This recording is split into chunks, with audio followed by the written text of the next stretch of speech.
In this video, I'm going to show you how you can make some shelves just like these that fit perfectly in your garage and allow you to keep all your things off the ground. I built these two shelves on the side of these lockers for my garage.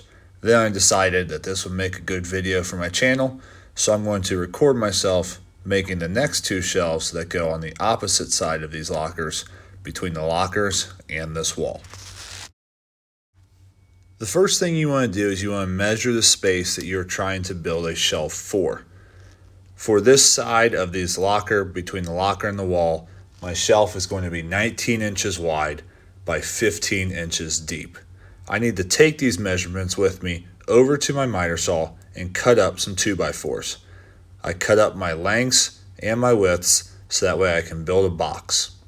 I also cut 4 more 15-inch angle pieces at a 45-degree angle that will be used as supports for my shelf.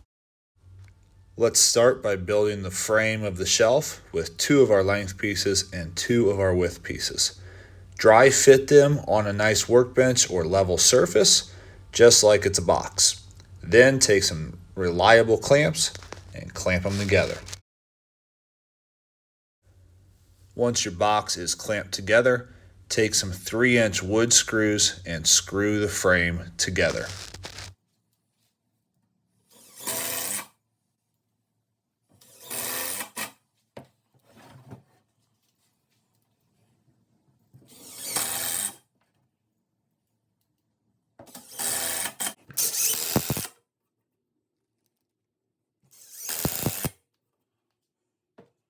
Next, I'm going over to my table saw and cutting down a piece of 1/2-inch plywood to 19 inches long and 15 inches wide to perfectly fit the box for my shelf.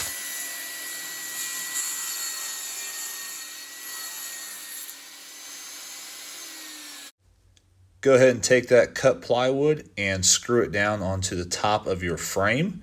You can use the same 3-inch wood screws, or you can use smaller screws for this part if you would like. Just make sure those screws are flush and not sticking up on top of the shelf.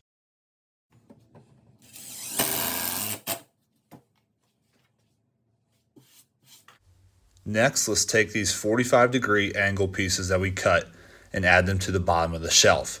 This will provide extra support when we start loading up this shelf with heavy objects. Clamp it on and screw a 3-inch wood screw into the support. Then do the same thing for the other side. Now that your shelf is complete, all you have to do is screw it into the wall. Make sure you locate as many studs as possible. For this shelf, I was able to locate 2 different studs, and I used 3-inch long wood screws to attach the shelf to the wall. The angled pieces at the bottom of the shelf will distribute the weight that you add onto the top of the shelf and push it back against the wall. This will allow you to load these up with some pretty good weight. I love the way this turned out, and it's helping us organize our garage more and more every day. If you enjoyed this video and found it helpful, please hit that like button, and I always appreciate people subscribing to my channel.